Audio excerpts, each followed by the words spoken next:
ও আল্লাহ, জীবনে অনেক নামাজ ছেড়ে দিয়েছি, মা বাবারে কষ্ট দিয়েছি রে আল্লাহ। ও আল্লাহ, তোমার রসুলের সুন্নতের মালা গলায় লাগাইতে পারলাম না রে আল্লাহ। তওবা করে নিলাম আজকে আলেমুল আমাদেরকে সাক্ষী রাখিয়া।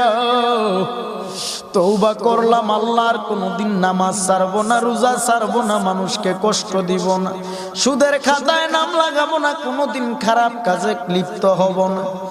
আমার আল্লাহর কাছে যদি একটা বার চোখে পানি ছেড়ে তওবা করতে পারো, আমার আল্লাহ এই মাহফিলের প্যান্ডেলের থেকে বের হওয়া মাত্র জিন্দেগির আমল নামার গুনাহগুলো ক্ষমা করতে পারে কি পারে না?